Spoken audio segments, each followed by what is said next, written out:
This information is particularly beneficial for people who want to consciously develop their personality type.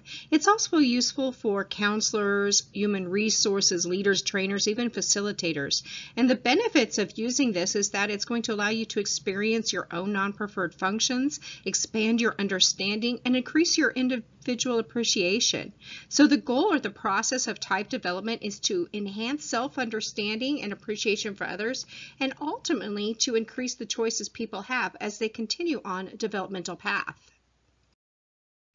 Let's start with our self-assessment. The first step is really looking at your own path of development and recognizing where you are, what you have experienced, and be able to explore that so that you can see where you want to be. You want to be able to do this by yourself, or maybe you want to include someone that you trust, but be sure that you examine each of the following questions. And when we're looking into the influences on early development of your type development, you want to ask what type preferences were supported and encouraged by the culture you live in or by your family. How did your environment influence your development, and what individual factors were most affected? When looking at the dominant function, how do you see your dominant function operating in your early childhood? Were you supported in the development of your dominant function? And if not, by your family, who did support you? If your preferences were not supported, how did you deal with it? Did you give up on your dominant function or exaggerated it? How did this affect your self-image? How does your dominant function operate at this point in your life? Looking at the auxiliary function, how do you see your auxiliary function operating in your adolescence? And was your preference supported? Who supported your preference, and how did they support you? Did you develop your auxiliary preference later in life? When did that happen, and how did that happen? Let's look at the dominant and auxiliary functions in your present life. Have you really developed that reliable dominant and auxiliary functions to the ability that you can use it in your world? Can you give examples of how you have developed them? Let's look at the other functions. What skills have you developed in your non-preferred functions? Was one of those functions more useful to you than another? Have your environmental influences caused you to develop something unusual for your type, like maybe the use of your tertiary or your less preferred function, the inferior function? If so, in what ways has this been helpful to you? In what ways has it caused strain for you? Which of your functions would you like to focus on in a more conscious way? Remember, it is important in your self-assessment to distinguish between the development of skills in one area and truly understanding the perception and the perspective of your functions. In the course of becoming a successful adult, everyone develops skills in non-preferred areas. Developing these skills may not, however, have led to a really understanding of how they work or how they're associated with each other.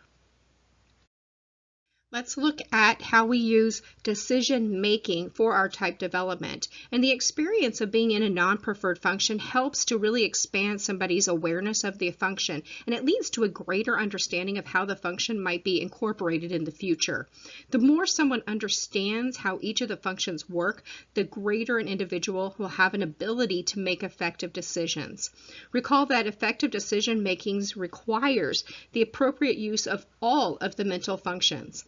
Sensing is going to be used for noticing and storing relevant data.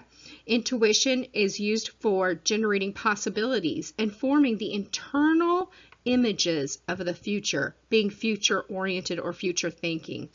Thinking is going to be part of implementing logical plans and creating an objective evaluation of the pros and the cons, while feeling is assessing what's important to the people involved and checking to make sure that what's involved matches the values. Individuals tend to focus on tasks associated with their preferred functions, and many times they're going to overlook or even avoid the inferior or less preferred functions. When we look at the inferior functioning experience for growth, we want to realize that some people naturally gravitate toward their preferred functions, and that they can learn a great deal by exploring these less preferred functions.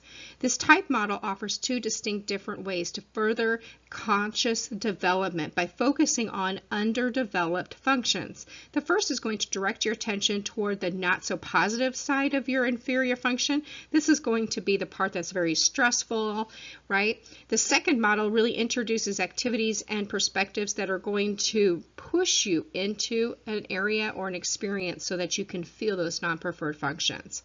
Everyone experiences times when they feel out of control. They're going to say or do things that they know are extremely destructive. And these are typically very, they occur when those inferior functions are expressed in those negative ways, and they almost feel like an outburst. So according to our MBTI model, these experiences tend to become unconscious or inferior eruptions is what we call these. And they occur most often when people are tired or possibly under stress. And so we want to find ways that we can avoid them. To understand your own inferior functions or your operations and eruptions, you want to really look at how the inferior function is applied and what happens when it is under stress. The inferior function eruptions can really be so painful that people are going to do their best to forget them, but there are positive aspects to them as well. So sometimes you want to sit back and really recognize what your unconscious self is trying to tell you and what you can learn from these eruptions or these disruptions in your personality. Exploring our non-preferred functions.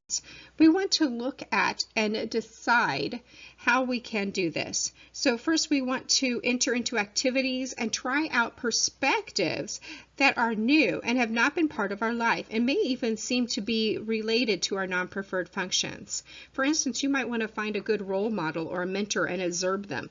Notice how they use a non-preferred or one of your non-preferred functions. It would be their preferred function, correct? But you notice how they use it in a proactive way. Ask somebody with the preferences opposite of yours to be a consultant or a mentor and to help you. Try not to be too ambitious. Think of something simple that you can really commit to and achieve. Choose a time when you're going to be relaxed and not pressured. Remember that stress is going to create a out of control inferior function instead of helping you to develop it. Remember to be patient because personality type takes time and hard work. Don't get discouraged, and remember to have a sense of humor as much as possible.